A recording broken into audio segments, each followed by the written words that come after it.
పాదాలకు స్తోత్రాలు. అయ్యా, నేను అల్పుణ్ణి, అయోగ్యుణ్ణి, ఎన్నిక లేనివాణ్ణి.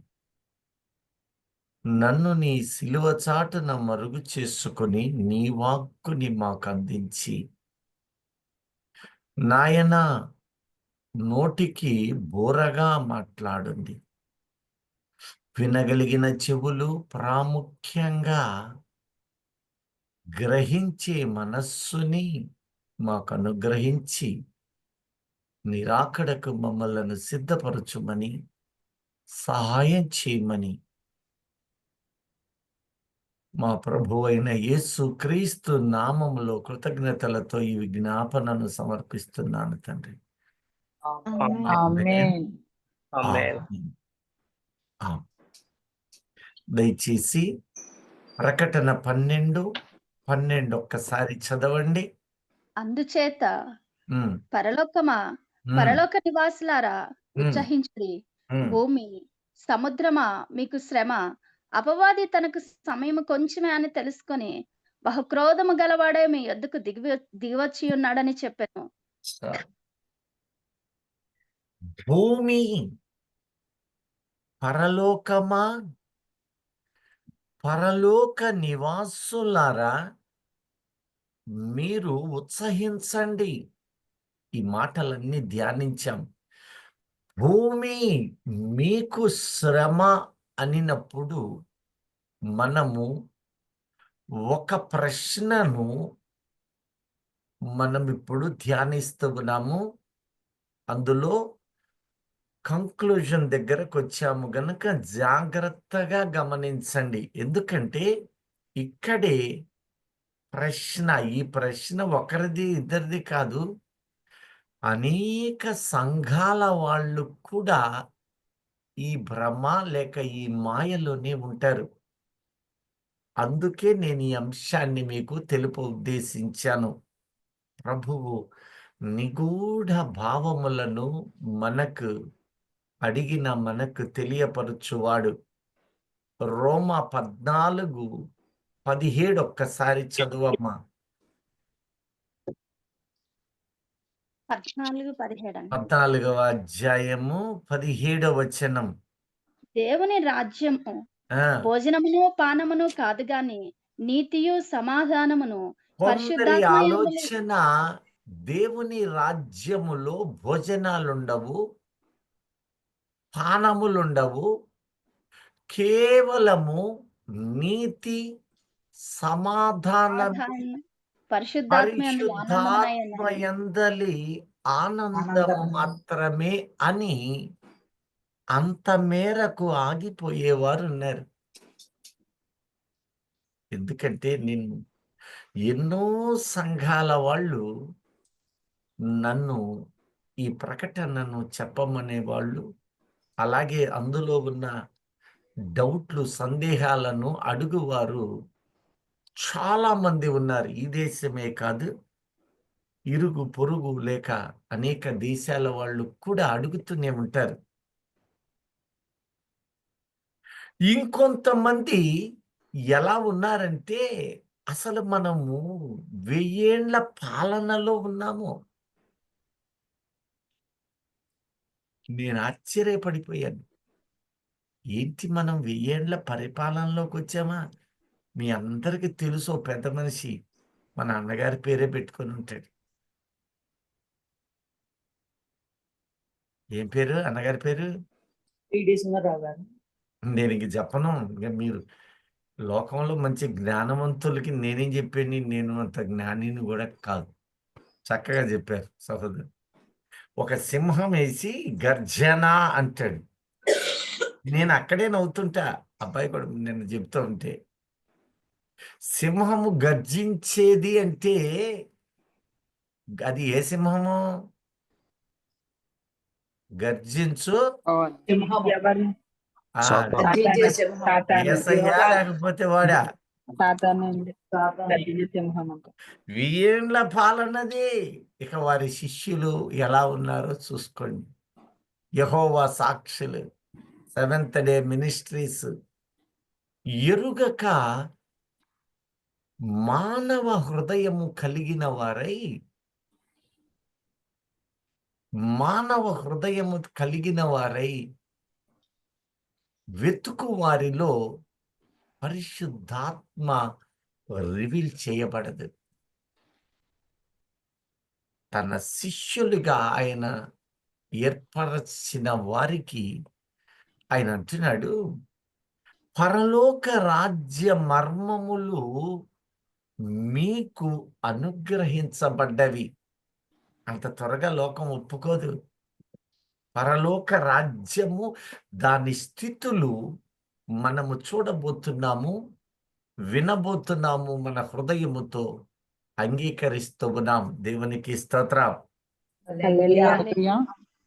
నీ జీవితము రాబోయే కాలము ఎలా ఉండబోతుందో ఆయన ముందుగానే ప్రకటిస్తున్నాడు. 1000 ఏండ్ల పరిపాలన అని ప్రకటిస్తూ 7 సంవత్సరాల మహాశ్రమ తరువాత నేను ఒలీవల కొండ మీదకు రాబోతూ ఉన్నానని ఆయన ఒక కమ్మని తీపి కబురు వంటి మాట మనకిస్తూ ఉన్నాడు.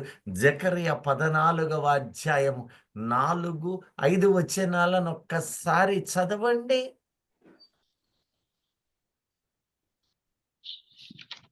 జరగబోయే క్రమము మనము చూద్దాం. అంకుల్ జకర్యా 14:4 అంకుల్. 14, 4, 5 వచనాలు. ఓకే. నీ కోసం, నా కోసం దేవుడు ఈ లోకములో ఏమి ఏర్పాటు చేశాడో అవి కంటికి కనపడవు, చెవులకు వినపడలేదు, మనుష్య హృదయమునకది గోచరము కాజాలదో. కనుకనే మానవ ఆలోచనలతో పరలోక రాజ్యములో ఏమి ఉండదో. నేను అప్పుడప్పుడు అనుకుంటుంటా, విధవరాలు లోక సంబంధంగా తెల్లసీర కట్టించి ఇటు కూర్చొని ఎప్పుడు చూసినా ఆ మూల కూర్చుంటారు అంటారే, భర్తను కోల్పోయింది కదా అని. అలాంటి జీవితం ఇవ్వడానికి దేవుడు ఇంత నిర్మాణకతను పెట్టాడు. యెషయా 45:18లో కూడా నిరాకార జీవితానికి కాదు, నేను ఈ సృష్టిని చేసింది నివాస యోగ్యానికి. కానీ ఎన్ని హృదయాలు అంగీకరిస్తాయి, ఎన్ని హృదయాలు వాటిని వెతుకుతాయి, వాటి కోసం ఎదురు చూస్తాయి. వెండిని తవ్వినట్టు తవ్వగలగాలి, బంగారము శోధించినట్లు పరిశుద్ధాత్మ నీలో ఉన్నప్పుడు, ఆత్మ సంబంధివై ఉండి శరీర సంబంధివి కాకుండా నీవు పరిశోధన చేసే కొలది నిగూఢమైన సత్యాలను, ఇర్మియా 33:3లో నీవు నన్ను అడుగుము, నీవు గ్రహింపలేని నిగూఢమైన సంగతులను నీకు తెలియపరుస్తాను.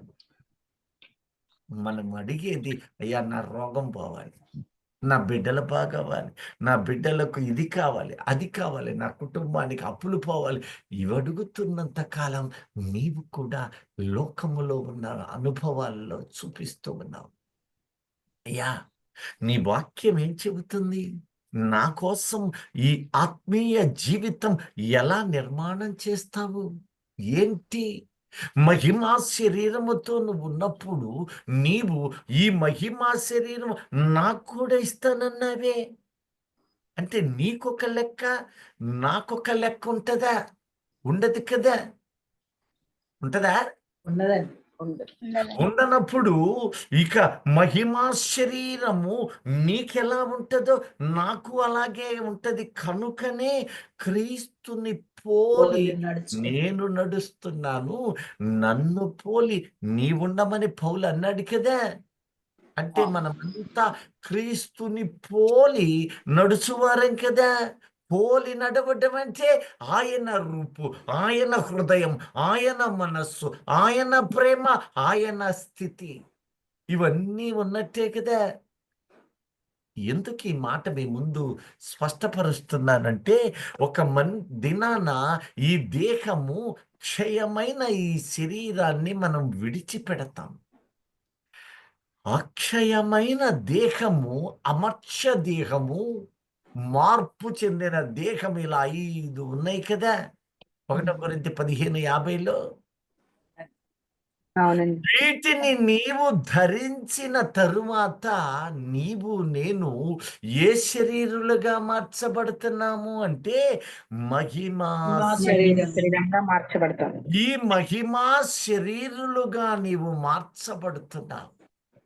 మార్చబడిన ఆ మహిమా శరీరమునకు దేవుడు ఎలాంటి జీవితాన్ని ఏర్పాటు చేశాడో నీవు గ్రహించనంత కాలము నీవు శరీర సంబంధమైన వాటిని దృష్టిలో పెట్టుకుంటున్నావు. జాగ్రత్త. దేవుడు నీ కోసం ఉంచిన ఆ అపురూపమైన కానుక నీవు తెలుసుకున్నప్పుడు ఈ లోకములో మన్నయ్య ఇది చిచా ఇది నాకొద్దే మహిమా శరీరం కావాలయ్యా, కమ్మని భోజనం నేను తినాలయ్యా. మన్నాను జీవ జలము మామూలు జలమే కొండలో పెట్టుకొని ఫ్రిడ్జ్లో పెట్టుకొని ఎండాకాలం తాగుతా అబ్బో ఎంత బాగుందో అంటావే, అదేదో జీవజలం అంటది. పాయలుగా నీ ఇంటి ముందు పారుద్దట, నీ ఇంటి ముందు నుంచి పారుద్దట. దాన్ని రుచి చూడాలని నీకు లేదా? ఉండదు అనుకుంటే అది ఉండనట్లుగానే ఉంటది.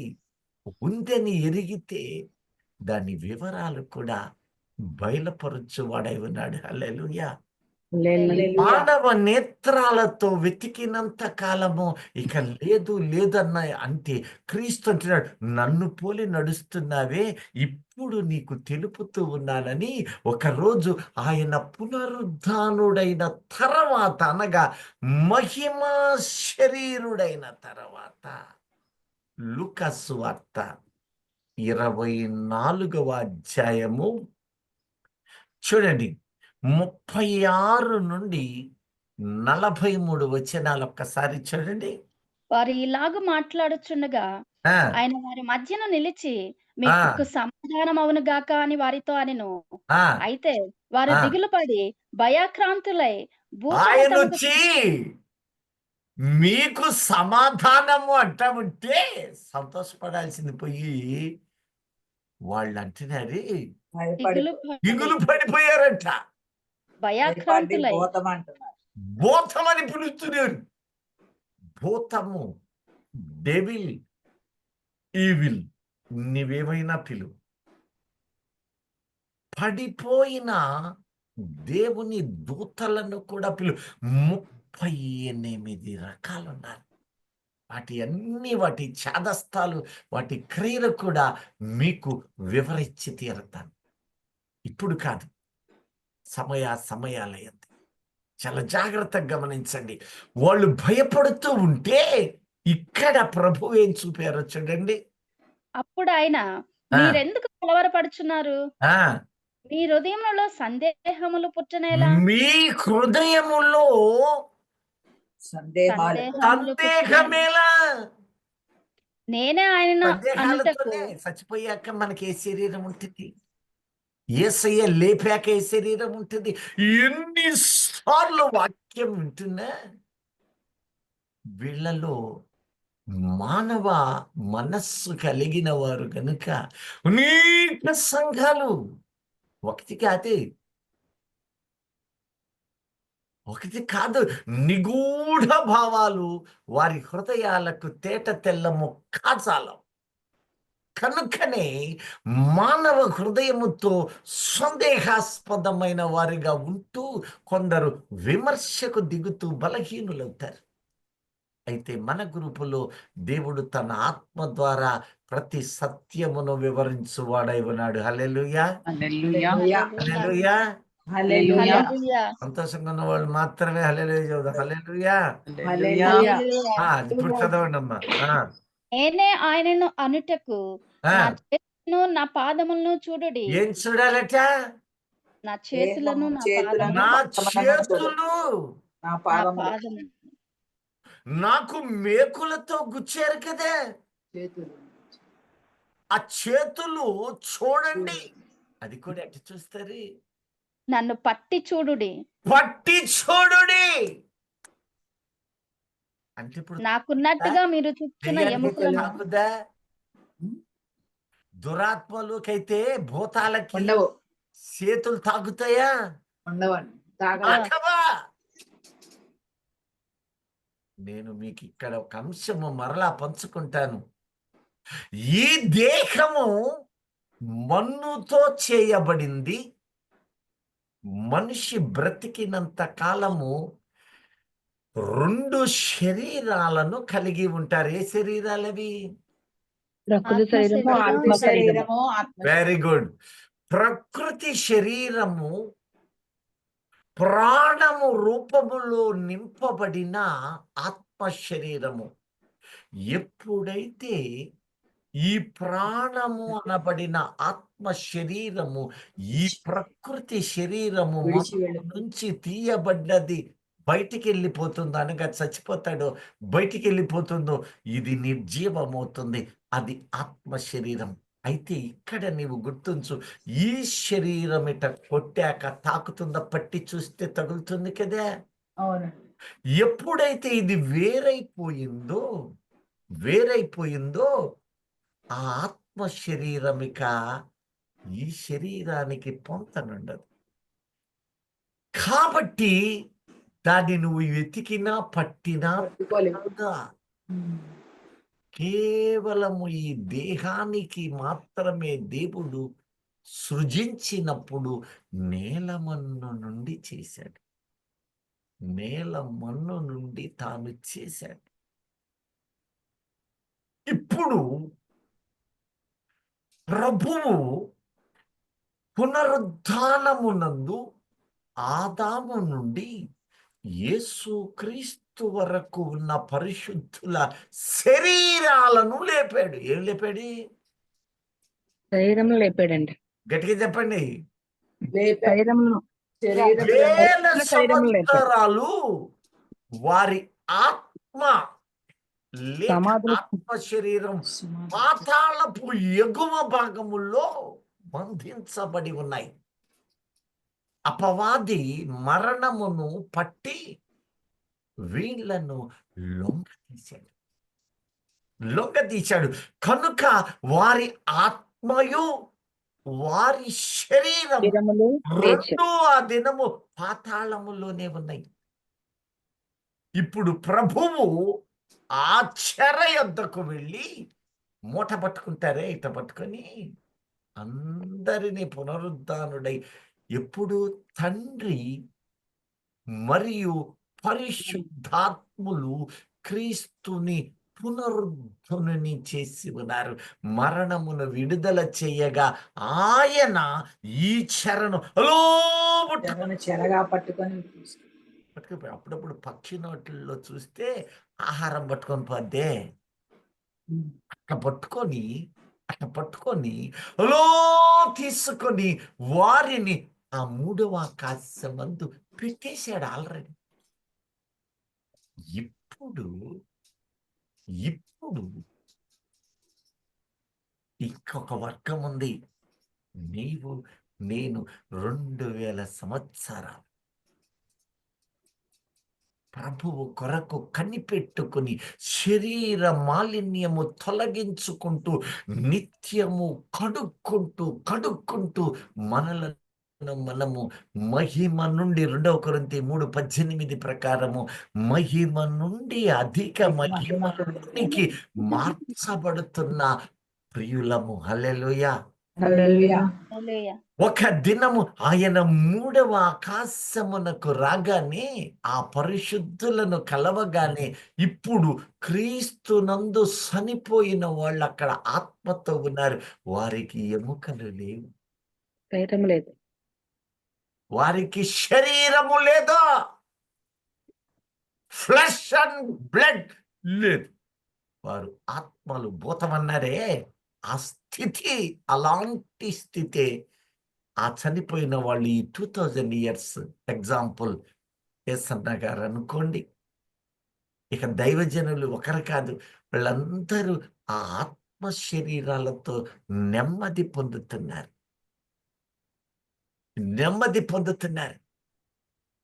1 తెస్సలోనికే 4 అధ్యాయం 13 నుంచి నీవు తర్వాత చదవగలిగితే, క్రీస్తునందున్న మృతులు మొదట మొదట లేస్తారు. మొదట లేదు.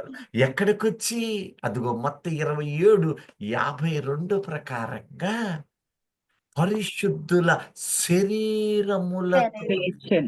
ఈ మాట యోబు ఆనాడే చెప్పాడు 19:25లో. నా విమోచకుడు సజీవుడనియు నేను సజీవుడని శరీరముతోనే లేఖపరుస్తాను. అని అంటుంటే మేము ఒప్పుకోమా? నీకే అధికారం ఉంది. శరీరములే. ఇప్పుడు వీటన్నిటిని, ఇంకా చాలా ఉన్నాయి, కానీ వీటన్నిటిని చూసినప్పుడు ఈ శరీరము లేపబడాలి అంటే ఆత్మ శరీరానికి సాధ్యం కాదు. కాబట్టి యేసు క్రీస్తుకు తండ్రి ఏ శరీరం ఇచ్చాడు? Very good. ఏ శరీరం ఇచ్చాడు? మహిమా శరీరం. అందుకనే మహిమా శరీరము కొరకు ఆయన తండ్రి దగ్గరికి పోతంటే మరి అలా తేరి చూస్తుంది. ఆమె ఒక ఆమె వచ్చింది, ఏడుతుంది. బతుకుడా, వనమాలి, తోటమాలి, తోట యజమానుడా, ప్రభుని ఎక్కడ పెట్టావు చెప్పు, తీసుకుని నేను మోసుకొని పోతానయ్యా అంటున్నా. తోటమాలి అనుకుంది. ఆమె అంటాడు, అమ్మా గుర్తించావు కదా? గుర్తించాలయ్యా, నువ్వేనయ్యా అని పట్టుకోపోతుంటే, వద్దు, నేను ఇంకా తండ్రి వద్దకు ఎక్కిపోలేదంట. నా దేహం నీకు తగలదమ్మా, ఎముకలు ఇంకా తగలవమ్మా, నువ్వెళ్ళు. ఈలోపు ఏ వ్యక్తిని తండ్రి అంగీకరిస్తున్నాడో ఆ వ్యక్తికి మహిమా శరీరం అనగా ఈ శరీరమే మహిమగా మార్చబడుతుంది. ఈ దేహమే ఉంటూ గుట్టి గూని అవస్థలన్నీ పోతాయి, ఇక మహిమలోనికి లేపబడింది. అందుకే నీకు మరణము మట్టి పెట్టింది. ఆ రోజు కూడా అదే చేశాడు. ఆదాముకు గాఢ నిద్ర కలగచేశాడు. గాఢ నిద్ర పొందుతున్నప్పుడు ఈ భూమిలో నుంచి వచ్చిన ఆవిరి నీ మొన్నైన శరీరానికి రాత్రిపూట తగిలి ఉదయాన్నే నీ అలసటంతా నువ్వు కోల్పోయి చక్కని ఆరోగ్యముతో తిరిగి రెన్యూ చేయబడుతున్నావు. పొద్దునంతా చెమట్లు గక్కి అలసిపోయి దేహము కుషిస్తుంది. కానీ నీకు నిద్రనిచ్చిన తరువాత ఈ సృష్టిలో ఉన్న వృక్షాలు సమస్తములు పగటి పూట ఆక్సిజన్ అవి పీల్చి, నీ వదిలిన కార్బన్ డైఆక్సైడ్ పీల్చి, అది రాత్రి వేళ నీకు ఆక్సిజన్ ఇచ్చినట్లు భూమిలో ఈ ప్రకృతిని ఏర్పాటు చేశాడు. హల్లెలూయా. వరాలు కూడా మీకు బయలుపరుచినట్లు పరిశుద్ధాత్మ కృప చూపునుగాక. సంతోషంగా ఉన్న వాళ్ళే చెప్పండి. నాకు ఇవన్నీ ఈ ప్రకృతిని నీకు సాధనాలు చేశాడు, వాటిని ఉపమేయాలు చేశాడు, సాదృశ్యాలుగా చూపుతూనే ఉన్నాడు. తెలివి లేని మనుష్యుడు మాత్రము పశుప్రాయుని వలె ఇంకా ఇంకా ఇంకా బలహీనతలలోనే ఉన్నాడు. నీవు నన్ను పట్టి చూడము. మహిమా శరీరము పొందిన తరువాత ఈ శరీరమే మహిమలోనికి మార్చబడ్డ తరువాత నేను ఈ శరీరాన్ని ఇస్తున్నాను. అయితే ఇది మహిమా స్వరూపము ధరించినది. ఇప్పుడు చదువమ్మా. నాకున్నట్టుగా మీరు చూచుచున్న ఎముకలను మాంసమును భూతమున కుండవని చెప్పి, ఈ సచి ఆత్మగా ఉన్నవారు కానీ లేక దేవుడు చేసినటువంటి ఆ దేవదూతలకే కానీ వారికి ఉండవు. భూతము చీకటిగా ఉన్న శక్తులు ఏవైనాను ఆత్మ అని ప్రకటించబడిన దానికి ఈ శరీర మాంసములు ఉండవో. పట్టి చూడు. నువ్వు పట్టుకునే ఉద్దేశం ఉంటేగా పట్టుకోవాలి. ఆయన్ని పట్టుకోవాలి, ఆయన మాటలను పట్టుకోవాలి. ఆయన పట్టుకోవడం అంటే పూర్తిగా నీలోనికి తీసుకోవడం. నువ్వు ఆయన్ని పట్టుకొని వదలకూడదు, వాక్యము పట్టుకుని విడవకూడదు. అందులో ఉన్నదేదో గమనించడమే పట్టుకోవటం. పట్టి చూడు, ఆ ఆనందం ఎంత కమ్మగా ఉంటుంది. నువ్వు పట్టి చూడు, ఆ వెలుగు, తేజస్సు, అనుభవాలు నీకెంత హృదయాన్ని పరవశింపచేస్తున్నాయి. పరిశుద్ధాత్మ దేవుని అనుభవాలు ఎంత కమ్మనివి. నువ్వు పొందింది భూ సంబంధముగా జీవిస్తున్న ఈ భూ సంబంధమైన ఆత్మను కాదే. నీవెన్నడూ చూడని, వినని, కనని పరలోకపు ఆత్మను నీ జీవితంలో పొందడం. నువ్వెప్పుడన్నా పైకి పోయావా? ఎప్పుడన్నా విమానం ఎక్కిపోగలవు, కానీ ఆ పరలోక దర్శనాలు ఎప్పుడైనా పొందావా? క్రీస్తు నీకు అనుభవాలు ఇచ్చాడు కదా, ఈ రోజున అనుభవిస్తూ ఉన్నావు. ఒకప్పుడు అన్యునిగా ఉన్నప్పుడు, లోకంలో ఉన్నప్పుడు ఆ అనుభవాలు లేవు. నువ్వు పట్టుకుని ఉండాలి, పట్టి చూడాల. నీవు నిగూఢమైన ఈ భూమిలో కూడా తవ్వి తవ్వి తవ్వి ఏమేం బంగారం, వెండి, ఏమేమిటి అనేది తొంగి చూస్తున్నారు, కనుగొంటున్నారు. పట్టి చూడాలి అనగా కనుగొనాలి. ఆయనలో ఉన్న అపురూప మర్మాలను నీవు కనుగొనాలని ఆయన ఆశిస్తూ ఉన్నాడు. హల్లెలూయా. హల్లెలూయా. ఎంతమంది ఇక్కడ కనుగొనాలని అనుకుంటున్నారు? వాళ్ళలో కనీసం ఆశ కలిగిన హల్లెలూయా. హల్లెలూయా. చెప్పండి. హల్లెలూయా. అందుకే ఆశ కలిగిన ప్రాణమును ఆయన తృప్తిపరచు. తృప్తిపరుస్తూ ఉన్నాడు, నీకు తృప్తినిస్తూ ఉన్నాడు.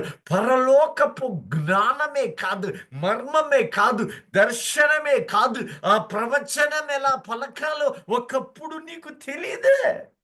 నువ్వేంటి? ప్రభువు ప్రవచనము నీ నోట ఉండటం ఏంటి? ఎందుకంటే నన్ను పోలి నడుచుకో. నన్ను పోలి నీవే. ఎందుకంటే నీ హృదయమును తలుపును నేను తడుతున్నాను. ఇది లోక సంబంధులుగా బ్రతుకుతుంటే అట్టి వారికి ఉండదు. అది కలిగిన వారు, ఆయనను పట్టుకున్నవారు అనగా ఆయనను చూచువారు, పట్టుకొని చూసువారు అనగా ఆయన లోతులు, ఆయన మర్మములు, ఆ నిగూఢ భావాలు పొందుకునేవారు. హల్లెలూయా. అట్టి కృప మనకిచ్చిన దేవునికి స్తోత్రం. హల్లెలూయా. హల్లెలూయా. ఆమేన్. పట్టి చూడుడి, దయ్యమునకనగా ఆత్మకు ఇవి ఉండవు అంటూ ఉన్నాడు. ఆ తర్వాత తన చేతులను పాదములను వారికి చూపెను. అయితే వారు సంతోషము చేత ఇంకనూ నమ్మక ఇక్కడ ఆశ్చర్యపడుచుండగా చూడండి, బెజ్జాలు పడ్డ ఈ చేతులు కళ్ళ ముందు చూపిస్తుంటే, అబ్బో నా యేసయ్య పునరుత్థానుడు అని సంతోషపడుతున్నారు. కానీ ఎక్కడో కొద్దిగా అటు బిడుకు అంటాడు, సంతోషం చేత నమ్మలేక. మీరు కూడా ఉన్నారా? సంతోషము నమ్మలేక. ఆ రోజు వాడు కూడా అదే చేశాడు. అందుకని వాడిని అడిగి తీసుకుపోయాడు తెలుసా? ఊళ్ళోకే, ఊరు బయటికా. ఊరి చివరికి. అది ఒరే, నువ్వు ఊళ్ళో ఉన్నోడివి కాదురా, నువ్వు ఊళ్ళో ఉండదగినోడివి కాదు. రైట్, నీకు మనుషులు చూపించిన చెట్లు లాగుంటారు. చెట్టును చెట్టు అనలేవు నువ్వు కనిపెట్టలేని హృదయం, చూడలేని హృదయం నన్ను పట్టుకొని ఉండావు. ఈ రోజున ప్రభువు ఎందుకు ఆ పని చేశాడంటే, నీవు నేను యేసులోనే ఉన్నాము, యేసుతోనే ఉన్నాము, కానీ సంతోషిస్తూ ఉన్నాము. కానీ నీ హృదయము ఆయనను కనుగొనలేకపోతుంది. కాబట్టి ఇంకా సందేహం, నేను ప్రార్థన చేస్తే అవుతుందా, నేను ఇలా చేస్తే అవుతుందా? ఇదిగో ఆయన కృప చూపాడు, సొగమిచ్చాడు. మిగతా సగం వీడు నమ్ముతాడా? వీడు నమ్మడా? వీడి నమ్మకానికి వదిలేద్దాం. ఈ రోజున అద్భుతాలు అయిపోయినాయి, స్వస్థతలు లేవు, అయిపోయినాయి, ఆత్మ అయిపోయింది. ఆ రోజుల్లోనే అయిపోయింది, ఇప్పుడు లేదు. దాన్ని బట్టి నడవాలనే మూర్ఖపు జనము వలె అనేక సంఘాలు బలహీనత పడుతూనే ఉన్నాయి. కానీ జ్ఞానమని సొంత వీధులలో అది ప్రకటించబడుతూనే ఉన్నది. అది పొందిన వారమైన మనము ధన్యులుగా ధన్యులం. హల్లెలూయా. ఆమేన్. హల్లెలూయా. లోకము అలా లేదో సంతోషం, క్రీస్తు యేసులో ఉన్నాను సంతోషం అంతే. ఆ తర్వాత నీ కోసం ఏమి ఏర్పాటు చేశాడో గ్రహించలేని వారు అనేకులు. నాకొద్దా ఆ రోజు జరిగిన ఈ రోజు లేవు.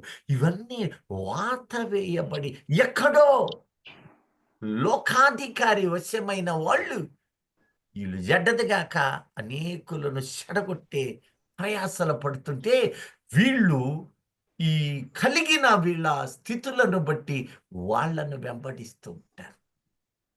వక్ర జనము, మూర్ఖ జనము.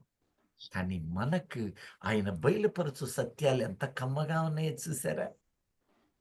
ఎంత ఆశీర్వాదకరంగా నా కోసం ఇది ఏర్పాటు చేశాడా. అయితే పట్టుకొని తాకి పట్టుకొని చూడాలి. ఒకటి పట్టుకోవాలా, 2 చూడాల. పట్టుకుని చెయ్యి వదలకూడదు.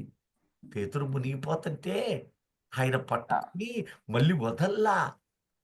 నీవు పట్టుకున్నావు, నిజ రక్షకుణ్ణి పట్టుకున్నావు, సృష్టికర్తను పట్టుకున్నావు. ఇక చెయ్యి వదిలిపెట్టమాకు. ఆయన వదలడు నిన్ను. ఎన్నిసార్లు నువ్వు కింద పడ్డా ఆయన లేపుతానే ఉంటాడు. కానీ నీవు మాత్రం ఆయనను పట్టుకొనడం విడవకూడదు. హల్లెలూయా. హల్లెలూయా. తమ్మునకు ఉండవు అన్నాడు. ఆ తర్వాత ఏమన్నాడు? అయితే వారి సంతోషము చేత ఆ, ఇంకా నమ్మక ఇంకా ఆశ్చర్యపడుచుండగా ఆశ్చర్యమే. మనుషులు చెట్లు తాడి చెట్లా కనపడుతున్నారయ్య. ఎట్ట నమ్మకం మరి నీకు?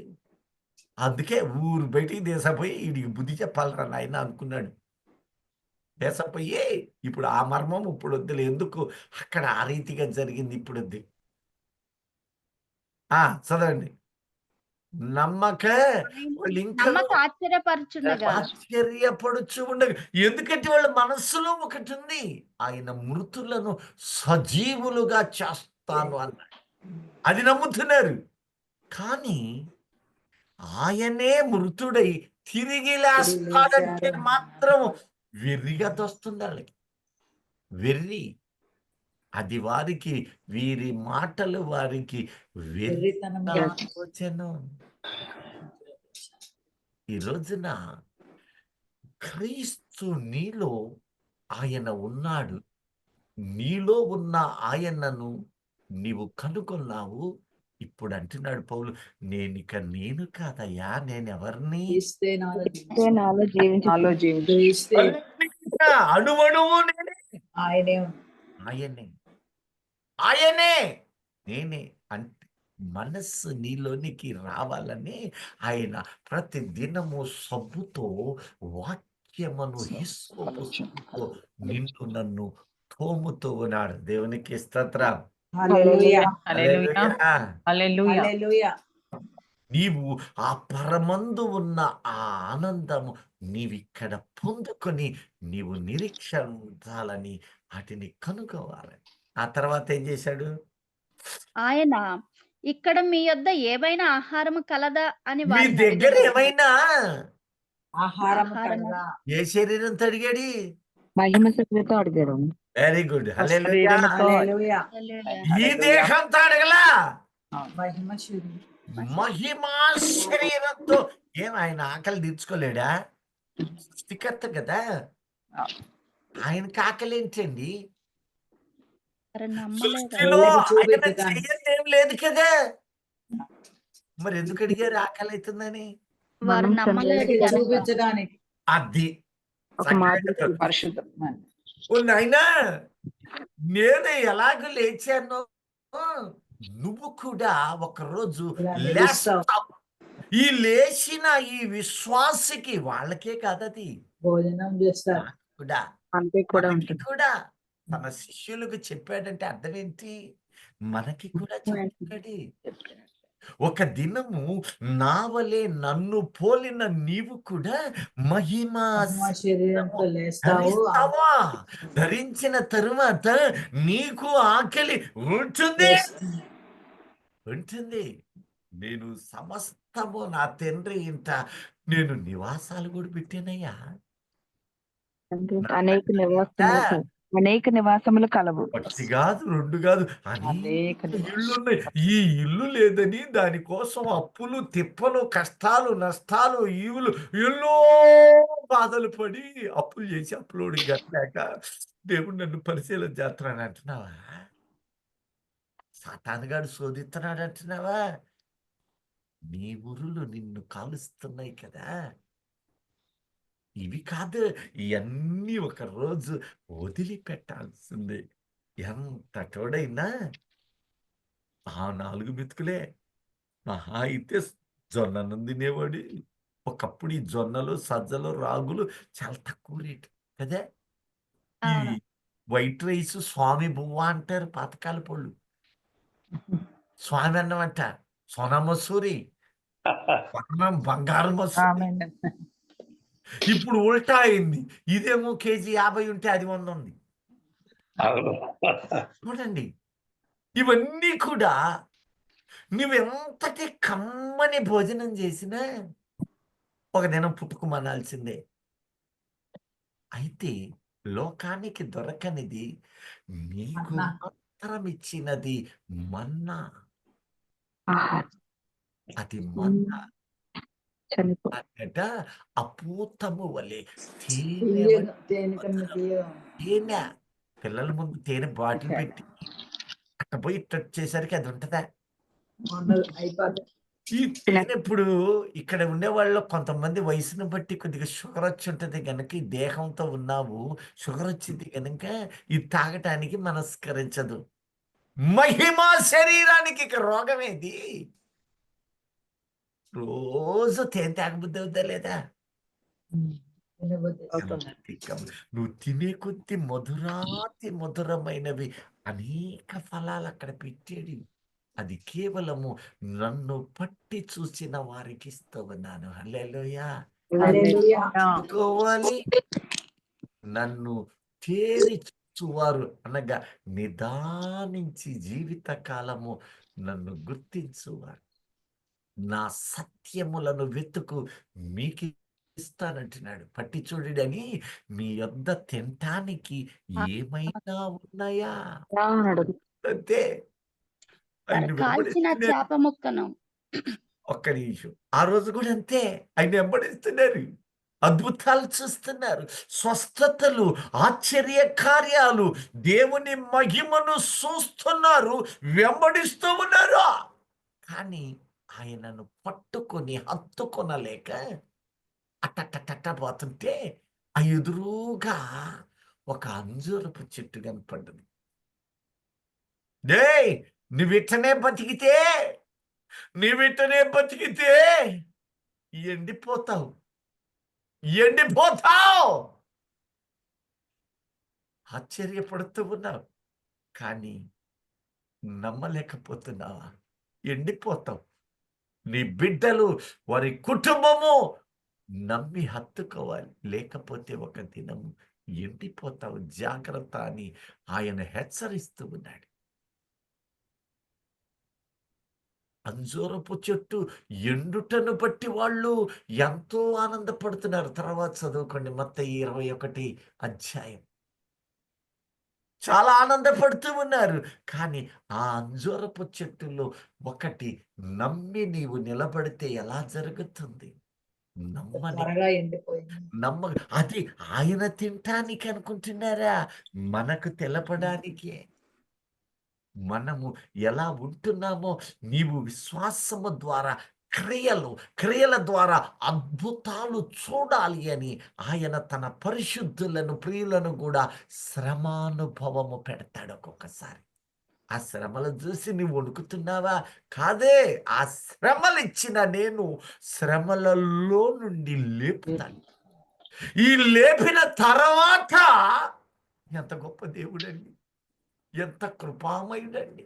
నీ ప్రాణము ఆయన కవిలలో దాచాడు. ప్రియ దైవజనమా, నీవు నిబ్బరంగా ఉండు.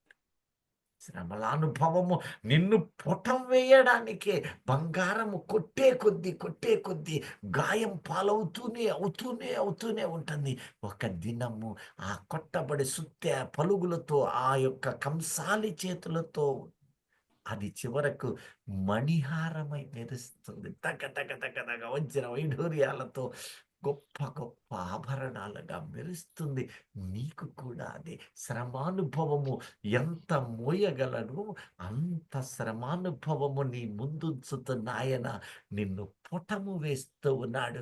అనుమతిచ్చిన వాడని గ్రహించమంటున్న దేవునికి స్తోత్రం. హల్లెలూయా. హల్లెలూయా. ఇప్పుడు అంటున్నాడు, అబ్బాయి, ఈ మహిమా శరీరానికి ఆకలి ఉంటుందో లేదో నీకు తెలియదు. అసలు మహిమా శరీరం ఒకటి ఉందని కూడా నీవు గ్రహించలేకపోతున్నావా? అందుకే ఈ మహిమా శరీరము పునరుద్ధానము తరువాత నా తండ్రి నాకిచ్చాడు, సర్వాధికారము నాకిచ్చాడు గనక ఇప్పుడు ఆ శరీరము నేను మీకు ఇస్తున్నా. ఆ శరీరం ఇప్పుడు ఎవరిస్తారు? నేను ఇస్తాను. ఇది తండ్రిది. తండ్రి నాకిచ్చాడు. ఈ అధికారం అంతా నేను మీకు ఇస్తాను. ఇక ప్రతోడికి తండ్రి ఎక్కర్లా. 7 ఏళ్ళు పరమ యెరూషలేము వచ్చినప్పుడు బహుమానాలు నా తండ్రి ఎదురుగా పెట్టి, నాన్న ఇదిగా ఇతగాడున్నాడే ఆ సహోదరుదే గ్రామాలకు పోయి నశించిన మస్తుని ఆమె కడిగింది. ఆ గ్రామాల్లో రక్షణ లేని వారికి రక్షణ స్వార్థ ప్రకటించిందయ్యా.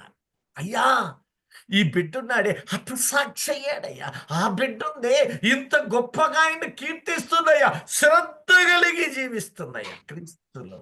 నన్ను పట్టుకున్నయ్యా, నన్ను పట్టుకున్న బిడ్డ నిన్ను పట్టుకున్నట్టేనయ్యా. అయ్యా, ఒక మంచి కిరీటం ఏమన్నా తండ్రి ఆనందంతో ఏ కిరీటం ఇస్తా? అయ్యా,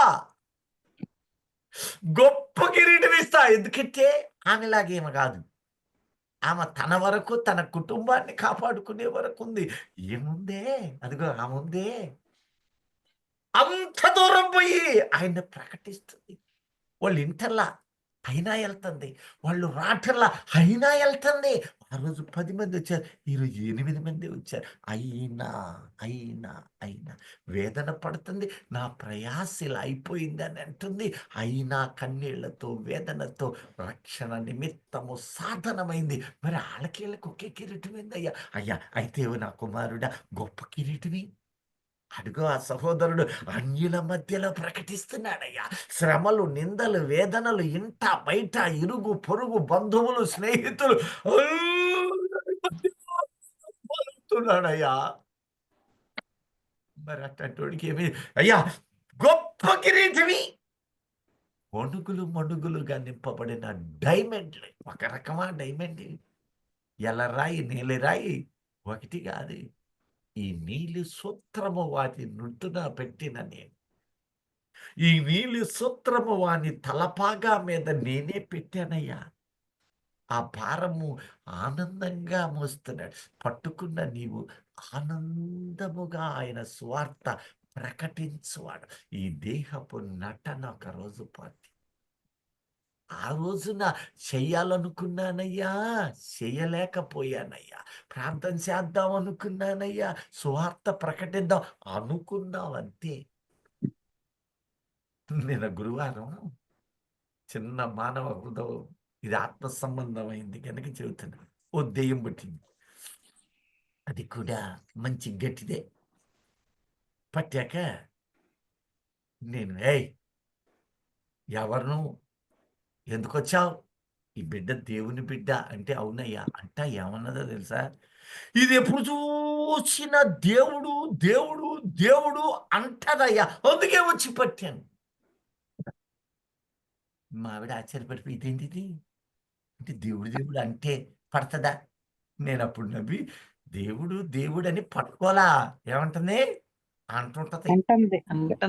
అది సేవకులు కూడా శరీర సంబంధంగా బతుకుతూ మాటల మధ్యలో స్తోత్రం, అంటారు. గమనించారా? మాటలేమో శరీర సంబంధం, పెదాలు స్తోత్రం. ప్రభువు అప్పుడు ఈ జనము పట్టిన వాళ్ళేనంటారా? కాదంట. పైగా పాస్టర్ కాదు, 2 పిల్లల్ని దేవుని సేవకి ఇచ్చింది. దేవునితో నడుస్తున్నానని భక్తి పరుల వలె ఉంది. ఈ రోజున నీవు పట్టి చూడాలి. ఆ తరువాత ఆ లోతులు నీవు గ్రహిస్తావంటున్న దేవునికి స్తోత్ర. పిల్లలారా, అందుకనే మనల్ని అంటున్నాడు, ఆశ్చర్యపడుతున్నాము, ఆనందిస్తున్నావు, కానీ ఆశ్చర్యం పడ. అందుకనేనేమో కొన్ని సందర్భాల్లో మనం వెతలు పడతా ఉంటే పిల్లలారా అంటున్నాడు మనల్ని, యవనస్తులారా అంటలా. ఇక్కడ ఇట్లాంటి ఆలోచనల్లో పడి ఉంటే మనం ఎవరమాట? చిన్న పిల్లల్లానే ఉంటారు మీరు అంటున్నాడు. పిల్లలారా, భుజించడానికి ఏమైనా ఆహారము కలదా యొద్ద ఉన్నదా అన్నప్పుడు ఇది కాల్చిన చేప ముక్క ఇది భౌతికాహారం మీ యొద్ద, నా యొద్ద అన్నప్పుడు జీవాహారముగా. జీవాహారం ఇస్తే ఇప్పుడు వీళ్ళ దగ్గర ఉండేది ఏ ఆహారం? వీళ్ళ బట్టకొచ్చిన చేప ముక్కలేగా, కాల్చిన చేప ముక్కలు కాల్చి పాపం కమ్మగా కాల్చుకొని తిందామని భోజనం దగ్గర కూర్చున్నట్టుంటారు అన్నలు వాళ్ళు. భోజనానికి కూర్చున్నారు. ఈ భోజనానికి కూర్చున్నప్పుడు నేను భోజనం బల్ల మీద మీకు పంచానా? చక్కగా పసకాలు భుజించారా? మరి నాకేది అన్నట్టుగా ఆయన అక్కడికి వచ్చి ఏమైనా ఉందంటే వాళ్ళు వెంటనే చేపయు చేప ముక్కను ఆయనకిచ్చారు. బాగా కాల్చి ఆయన దాన్ని తీసుకుని వారి ఎదుట భుజించారు. వాళ్ళ ఎదుట ఆయన భుజించెను. ఏ శరీరంతో భుజించాడు? ఇప్పుడు మహిమా శరీరంతో అంటే ఇప్పుడు మహిమా శరీరానికి ఈ ఆకలి ఉంటుంది ఉన్నట్టు ఆ ఆకలి అనేది నీకు కూడా ఉంటుందా ఉండదా? ఉంటదండి. ఉంటుందా ఉండదా? అయితే ఈ 1000 ఏళ్ల పరిపాలన సమయములో ఆయన, ఇప్పుడు చదవమ్మ జకర్యా 14:4-5 వచనాలు. ఆ దినమున యెరూషలేము ఎదుట ఆయనకి ఒక్క నిమిషం, నువ్వు గ్రహించాలనే భుజించాడు ఆయన. ఆయన చేసిన కార్యాలు కానీ చెప్పిన పదాలు కానీ 3 భాగాలలో విభజించాలి. ఒకటి భౌతికమైన జీవితములో ఉన్నప్పుడే ఆయన భౌతికంగా మాట వినపడుతుంది. రెండవది అదే మరణము ఆ పైన ఆత్మ సంబంధముగాను మహిమా సంబంధముగాను ఏర్పాటు. ఇది కాల్చిన చేప ముక్క ఆయన వారి ఎదుట భుజించెను అన్నాడంటే వాళ్ళు ఎదుటగా ఎందుకు భుజించాలి అంటే, ఊరి నాయనలారా, నా సహోదరులారా, నీవు మహిమా శరీరునైన తరువాత నేను ఎలాగ భుజిస్తున్నానో ఒక దినం మీకు కూడా ఈ శరీరం ఇస్తూ ఉన్నాను. అప్పుడు మీరును నేనును కలిసి మనము మన తండ్రి ఎదుట భోజన బల్ల యొద్ద భుజిస్తున్నాము. అదిగో ప్రకటన 3:20-21 ఒకసారి చూడండి. నీకు లేదని భ్రమలో బతక్క, నీవు గ్రహించు అని తెలియజెప్పుటయే దేవుని బల సంకేతమై ఉన్నది. చదవండి ఒకసారి. ఇదిగో నేను తలుపు నద్ద నిలుచుండి తట్టుచున్నాను. తలుపు, మీ ఇంటి తలుపు, హృదయమను తలుపు తట్టుతూనే ఉన్నాను. ఇంటి తలుపు ఎప్పుడు వస్తుందో తెలుసా? ఇంటి తలుపు కూడా తీస్తున్నాడా? తలుపు తడుతున్నాడా? స్వరము విని పడుతున్నాడు? అనే తలపుని హృదయం అనే అదొకటి. దేవుని వాక్యం రెండంచెల ఖడ్గం కదా. అంటే వాక్యంతో కూడా భౌతికంగా కూడా అప్పుడప్పుడు తలుపులు తడతా ఉంటారు. ఎవరు వారు? మహానయీము, దైవజనులు, ప్రార్థనా పరులు. అమ్మా లోపలికి ఒక గుక్కెడు నీళ్లు నీవు వారికి ఇచ్చినా కూడా ఆ ఫలితము నీవు కోల్పో. దైవజనునికి చేసిన ప్రతి పరిచర్య నీ ఇంటికి, నీ తల మీదకు సమయానుకూలముగా ఆశీర్వాదమై నిండుగాక. ఇంకా కూడా నీవు తీయాల్సింది లోక సంబంధులుగా బ్రతుకుతున్న వారికి అవసరము లేదు. లోకానుసారమైన విందులు వినోదాలకు తీయవలసిన అవసరము లేదు. భూ సంబంధమైన పేరంటాలకి నిన్ను పిలిస్తే తీయాల్సిన అవసరం ఉందో లేదో నీకే విడిచిపెడుతున్నాము. అయితే దైవజనులు నీ ఇంటికి వచ్చినప్పుడు ద్వారం తీస్తున్నావు. ఎందుకంటే వారు దేవునిలో ఉన్నవారు, నీకు కమ్మని వాక్యం అందించువారు. దేవదూతలు అట్లా పోతుంటే లోతు సాష్టాంగ యాకోబు అంటున్నాడు, మహానయీము దేవుని సేన ఇది. సేన. ఇది మామూలు కాదు, దేవుని సేన. ఆ సేనగా నీవు గృహాలు దర్శించినప్పుడు దేవుని దూతవి నీవే. భూమి మీద ఆయన దూతవు నీవే. నిన్ను చేర్చుకున్నవాడు ఆయనను చేర్చుకుంటూ ఉన్నాడు. హల్లెలూయా. హల్లెలూయా. పాస్టర్ గారు రాగానే ఎప్పుడు పోతాడా అని చూసేవాళ్ళు కూడా ఉన్నారు. ఎందుకంటే పేర్చుకొని చేయాల్సిన పనులు ఎన్నో ఉన్నాయి. అమ్మగారు వచ్చారు, ఆత్మీయురాలు. నిజమే, వచ్చినప్పుడు ఎంత ఆనందమో. మనస్సులో కాసేపు కూర్చొని మాటలు చెబుతా ఉంటే చిన్నగా ఎప్పుడు పోతాడా. అలా నీవు ఉండటానికి వీల్లేదు. ఎందరో ఉన్నారు. మనమైతే అట్టి వారిగా ఉండకూడదు. ఇక రెండవది, మరొక ప్రధానమైన తలుపు, అది హృదయమున తలుపు. ఈ తలుపు నీవు తీసి చూడు, అందులో కృపానుసారమైన సమస్తము నింపుతాడట. హృదయమును తలుపునద్ద నేను తట్టుచున్నాను. ఎవడైనను నా స్వరము విని తలుపు తీసిన ఎడల నేను అతని యొద్దకు వచ్చి అతనితో నేనును నాతో కూడా అతడును భోజనము చేయుదుము. భోజనము చేయుదుము. ఇప్పుడు ఇందులో మాట గమనించండి, ఆయనే మనకు భోజనము అంటున్నాడు కదా, జీవాహారము క్రీస్తేనంటున్నాడు కదా. మరి ఈ మాట ఏంటి? ఈ మాట ఏంటి? నేను కూడా భోజనం చేస్తానంటాడేంటి? అంటే ఒక భోజనము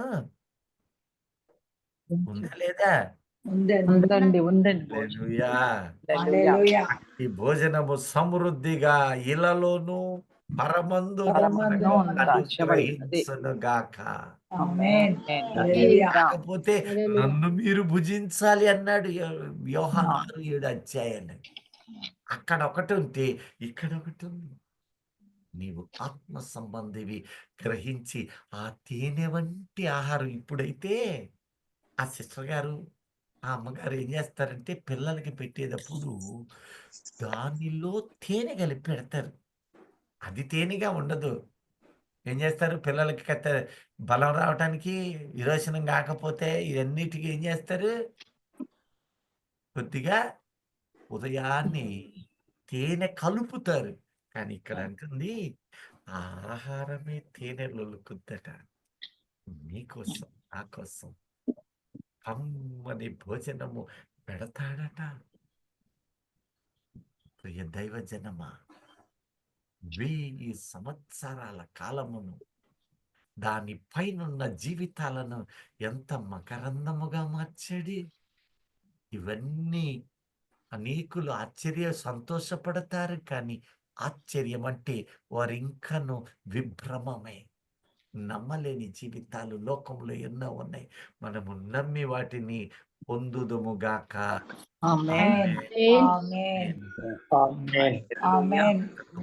పట్టుకొని ఆయనను విడిచిపెట్టక పట్టుకున్న నిన్ను ఆయన సమృద్ధిగా నింపునుగాక. ఆమేన్. ఆయనను ఆమేన్. తేరి చూచుదుముగాక. హల్లెలూయా. హల్లెలూయా. కుటుంబములకు ఆశీర్వాద ఫలముగా అందించునుగాక. ఆమేన్. ఆమేన్. ఆమేన్. హల్లెలూయా. హల్లెలూయా. హల్లెలూయా.